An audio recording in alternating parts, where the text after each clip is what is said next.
아직 끝나지 않은 바른미래당의 내홍. 이번에는요, 탈당파 모임 변혁을 만든 의원들에 대해서 징계에 착수했답니다. 유승민 전 대표와 오신환 원내대표, 또 권은희, 유이동 의원에 대해서 징계 개시 결정이 내려졌고요. 곧 이어서 변혁 소속의 다른 의원들도 징계 대상이 될 것으로 보입니다. 이 당사자 오신환 원내대표를 지금부터 만나볼 텐데, 마침 오늘이 패스트트랙에 올라가 있는 선거법 개정안이 본회의에 부의된 날이기도 하죠. 이 문제까지 같이 짚어봅니다. 바른미래당 오신환 원내대표님 나와 계세요. 안녕하십니까? 네, 안녕하세요. 오신환입니다. 예, 당내 이야기 하기 전에 지금 국회가 네. 워낙 급박하게 돌아가니까 그 질문부터 드리죠. 네네. 패스트트랙에 올라가 있는 선거법 개정안 본회의에 부의가 됐는데 어제부터 네. 원내대표들은 만나기 시작하신 거예요? 뭐 어제뿐만이 아니라 오래전부터 아시다시피 3+3 회동을 통해서 예. 예, 이 부분에 대한 논의는 계속 해왔습니다. 예. 이제부터는 매일 만나신다면서요? 아, 예, 엊그제 원내대표 회동에서 그런 제안을 했고요. 예. 예, 나경원 대표가 뭐 가타부타 응답은 없었으나 어저께 다시 제가 연락을 취해서 만나게 됐습니다. 그렇군요. 오늘도 만날 예정이고요. 내일도 만나야죠. 예. 근데 이게 만나는 건 참 좋고, 네. 매일매일 만나는 이제 열심히 만나서 이야기를 나누는 모습까지는 좋지만, 제가 보기에는 그닥 접점이 보이지 않아요. 선거법은 예, 반드시, 저도 쉽지 않다고 생각합니다. 예. 그렇죠. 반드시 합의 처리해야 된다는 게 한국당 입장인데, 바른미래당도 반드시 합의 처리 쪽 입장인 겁니까? 그렇습니다. 예, 선거법은 제 정당들의 게임의 룰이고 국민들이 대표를 선택하는 방법이기 때문에 어쨌든 정당이 합의하는 것이 원칙이다 이렇게 판단하고 있습니다. 예. 그럼 반드시 합의 처리를 하려면 그 합의될 수 있는 어떤 접점에 있는 안이 보여야 될 텐데 제가 네. 하나하나 좀 지금 나오는 안을 대볼게요. 오신환 원내대표님. 좀 봐주세요. 우선 네, 정의당이 내세웠던 수정안이 있습니다. 의원 정수 10% 확대안. 네. 됩니까? 안 됩니까? 뭐 당시에 4월달에 이제 정개특위에서 의원 정수 확대에 대한 논의는 충분히 하지 않았습니까? 그때 정말 대다수 국민들이 국회의원 정수는 확대할 수 없다라는 국민적 여론 때문에 모든 정당이 이렇게 판단을 한 거예요. 그 당시 정의당조차도. 예. 그렇기 때문에 지금 다시 의원 정수 논의를 하는 것은 예. 이 논의 자체를 원점에서 다시 되돌려서 그 판을 흔드는 것이다 이렇게 그건 안 판단하기 때문에 된다. 저는 쉽지 않다고 생각합니다. 예. 자, 그러면 그 다음 나오는 것이 대한신당이 주로 밀고 있는 안이죠. 240석, 지역구 240 플러스 비례대표 60안. 240 플러스 60안은 어떻게 보세요? 저는 그 외에 정수 300명 내에서 여러 가지 지금 논의되고 있는 안을 예. 어느 정당 동의가 다 된다면 예. 저는 그것은 얼마든지 가능하죠. 그것이 뭐 된다 안 된다로 결정할 수 있는 부분은 아니고요. 아, 제가 생각하는 안대로 해야 된다고 하면 국회가 내 맘대로 움직이겠죠. 우리 당이 손학규 맘대로 움직이듯이. 그런데 그렇지 않고 일부 양보하면서 예. 자기 생각을 좀 좁혀나갈 수 있다면 예. 뭐 어떤 것이 안 된다고 단정 지을 수 있겠습니까? 아, 그래요? 그럼 지금 250 플러스 50안도 있고, 240 플러스 60안도 있고, 이런 안들이 나오는데, 다 네. 놓고 얘기할 수 있다. 저는 오신환 원내대표는 원안, 패스트 트랙에 올라가 있는 그 원안대로 투표해야 된다라는 걸로만 알고 있었는데, 꼭 그걸 그렇지 고집하시는 건 않습니다. 아니에요? 아니 저는 지금 다시 한번 말씀드리지만 예, 예. 국회에서 합의 원칙으로 처리 통과하는 것이 맞다. 예. 그렇기 때문에 최선을 다해서 합의를 도출해내기 위해서 제가 지금까지 노력한 것 이상으로 노력할 것이고요. 예. 만약에 최종적으로 합의가 안 됐을 때는 예, 예.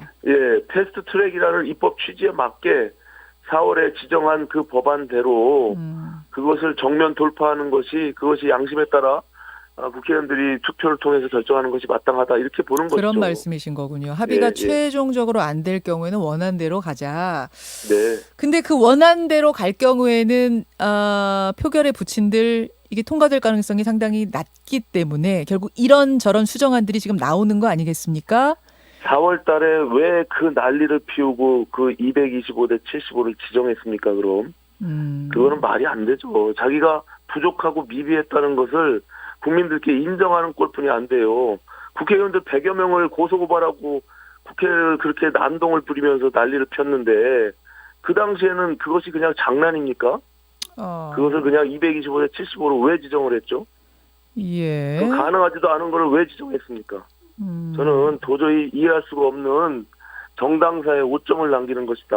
의회 민주주의를 후퇴하는 것이다. 이렇게 생각하고, 그렇다면 우리가 솔직하게 그 당시에 지정한 것으로 본회의에 올려서 국회의원들이 양심에 따라 표결하는 것이 그것이 정답이다 이렇게 생각하고 있습니다. 그렇게 생각하세요. 네. 합의가 안 될 경우에는 합의가 원하는 되면, 대로 가자. 합의가 되면 당연히 180일, 90일, 60일의 숙려 기간을 둔 것은 예.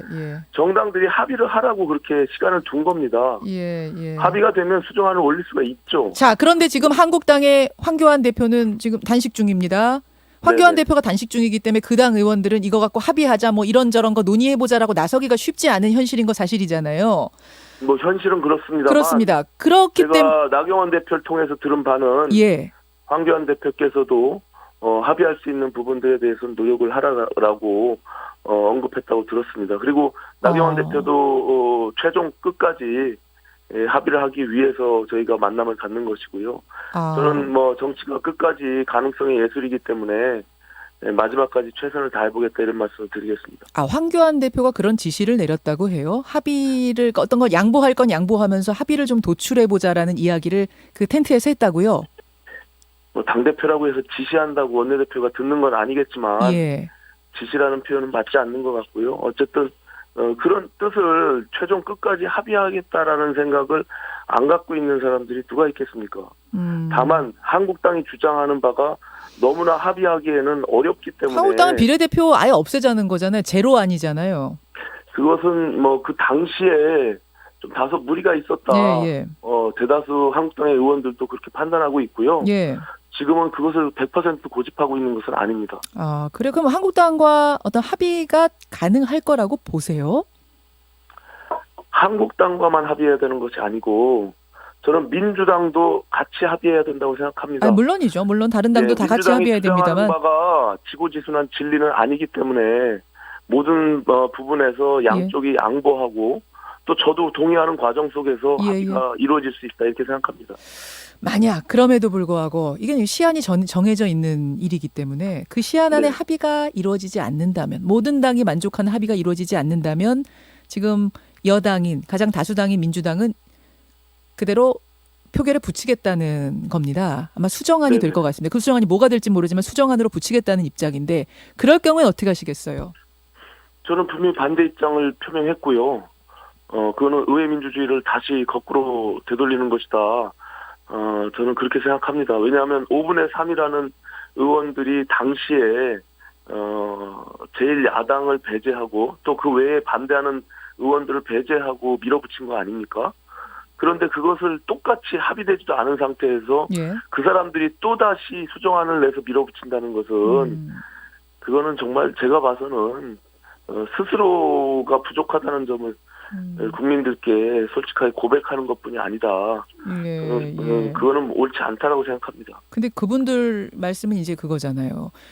국민들의 바람이 지금의 이 선거제는 아니다. 국민들의 바람을 담아서 처음부터 합의를 논의를 시작했던 것이고 그래서 어렵게 이 정도까지 합의안에 근접하게 나왔다면 이번에는 통과시켜서 총선에 반영하자. 다음 총선부터 바로 반영하자. 뭐 이런 말씀들을 하시는 건데요.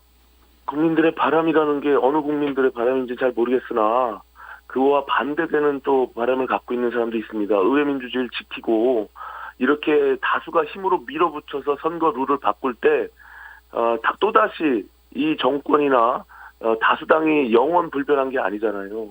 그럼 의회가 늘 그것을 빌미로 해서 또다시 선거법을 이렇게 밀어붙이면 그걸 동의할 수 있겠습니까? 다수가 밀어붙이는 게 국민의 뜻이라고 생각하지 않습니다. 저는 지금 이제 절차상의 중요성을 말씀하시는 거예요. 지키는 것이 저는 바람직하고 그래서 끝까지 합의를 도출하기 위해서 자기를 조금만 양보하면 저는 그것도 가능할 수 있다 이렇게 생각하고 있습니다.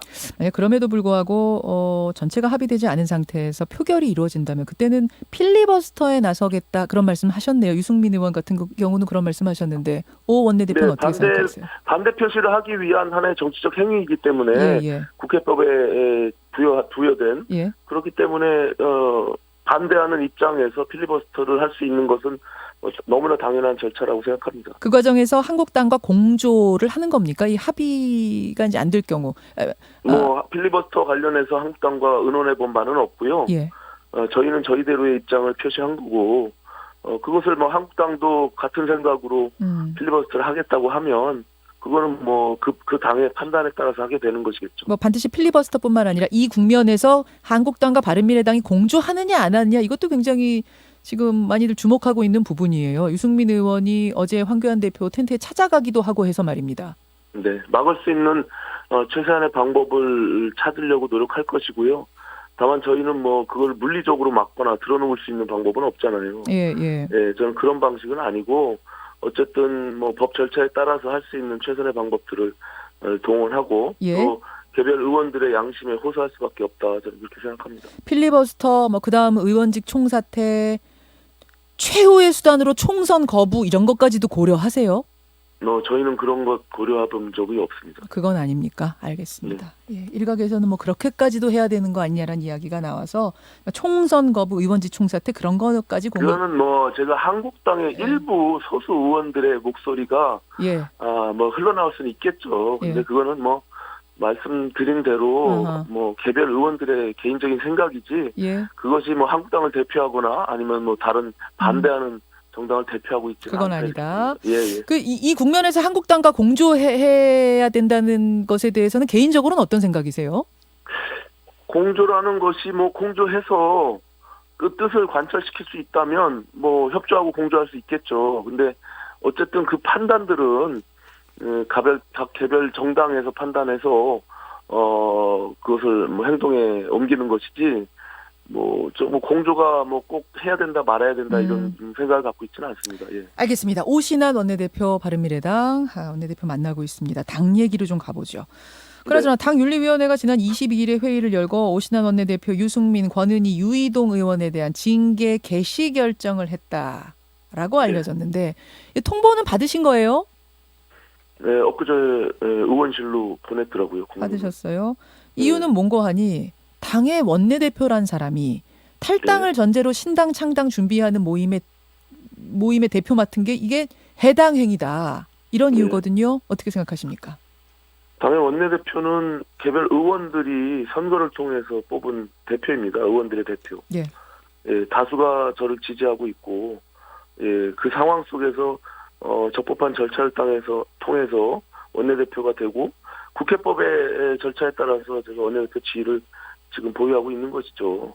당대표가 임명한 사람이 아닙니다. 그래서 저는 국회직에 속해 있는 것이지 그 당의 당직을 맡고 있는 것이 아니기 때문에 예? 지금과 같은 윤리위원회 자체가 이미 손학규 사당의 주구 노릇을 하고 있기 때문에 저는 그것은 의미가 없다 이렇게 생각합니다.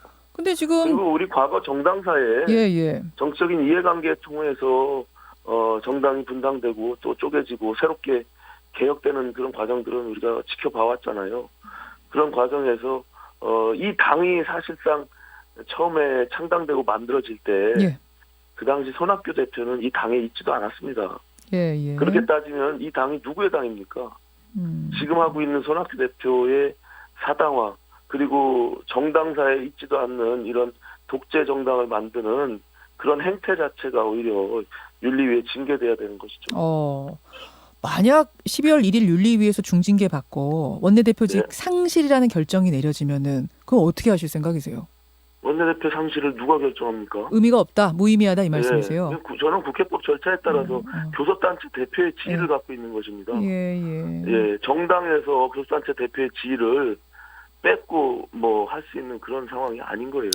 이렇게 되면 갈등이 더 불거질 것 같은데 혹시 변혁의 더 불거질 것도 없어요, 이미. 없어요. 저희는 지금 손학규 사당과 관련해서는 일체 저희가 거론하지 않고 있습니다. 저희는 저희의 갈 길을 가는 것이고, 그렇기 때문에 손학규 대표는 이 당에서 본인의 할 역할을 하면 되는 거예요, 이제. 근데 그것을 가타부타 얘기할 이유가 전혀 없는데, 어떤 행동을 하든지 저는 개의치 않고요. 제가 할 일들을 하면 되는 것입니다. 여기까지 말씀 듣죠. 오신환 원내대표 고맙습니다. 네, 고맙습니다. 김현정의 뉴스쇼는 청취자 여러분의 참여로 이루어집니다. 트위터, 페이스북, 레인보우 게시판, 그리고 단문 50원, 장문 100원의 유료 문자 샵 1212, 우물정 1212 통해 참여하실 수 있습니다. 김현정의 뉴스쇼, 여러분과 함께 만듭니다.